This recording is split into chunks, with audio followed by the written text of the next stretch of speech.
When the LCS announces the MVP for the 2021 summer regular season, the winner is almost guaranteed to come from one of three teams: 100 Thieves, Evil Geniuses, or TSM.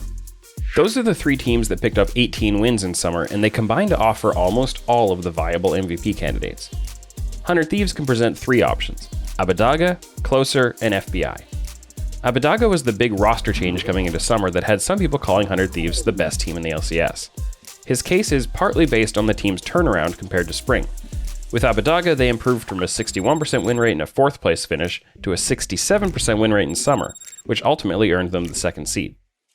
Individually, Abbedagge contributed strong laning with the 3rd best GXD10 among mid laners with at least 9 games played. He was also 3rd in kill participation, so he was doing a lot to position his team well in games. FBI, for his part, had slightly higher kill participation than Abbedagge, which isn't unusual when comparing bot and mid lane, but he also had far higher damage share. The Karma games influenced that a little for Abbedagge, but not enough to explain most of the gap. FBI had an Ezreal game with 55% of his team's damage, and big numbers on Varus, Kog'Maw, and Aphelios too. FBI also finished 3rd in laning outcomes for his role, so statistically, there's not much to separate FBI and Abbedagge. But what about Closer? The 100 Thieves jungler was the only player in his role with a KDA above 5.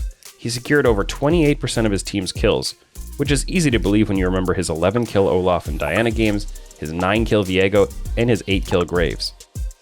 Closer served a cleanup role a lot of the time, following through well on his teammates' plays, but he also made plays of his own, ganked pretty well, and had a strong split in general. Can you choose one clear MVP candidate between those 300 Thieves players? I'm not sure I can. Maybe we'll get a clearer favorite for Evil Geniuses. The most popular candidate they've been offering is Jizuke, and when you look at his highlight reel moments, it's obvious why.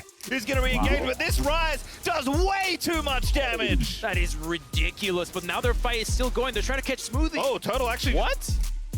He was the best laner to his position for the 2nd split in a row, and he did it in the least selfish way possible.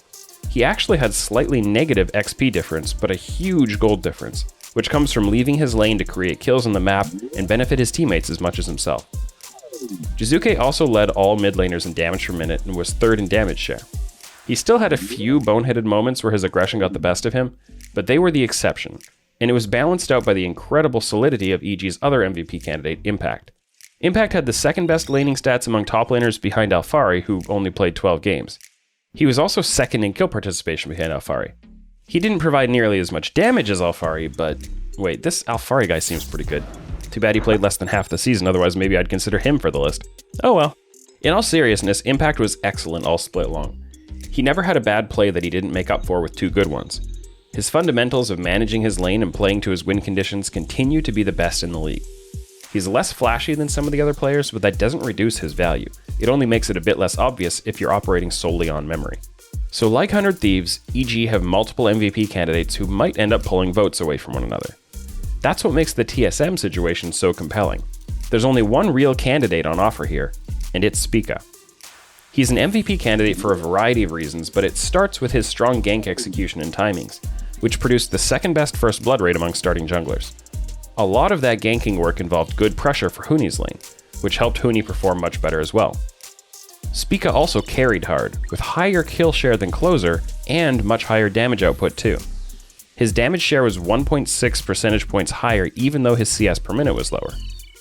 The biggest reason Spica stands out though, was how much more central he was to his team's success.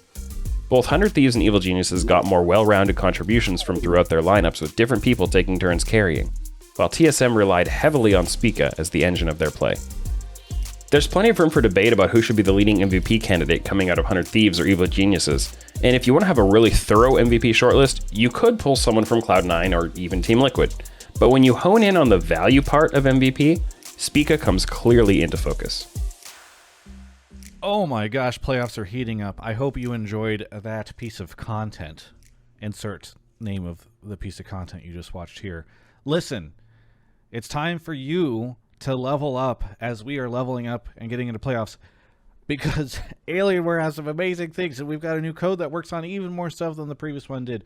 So go take a look in the description and order something from Alienware. And also be sure to subscribe to the channel, because there's names that are going across below me right now. Those are new subscribers, and it would be swell if you became one of them. Bye.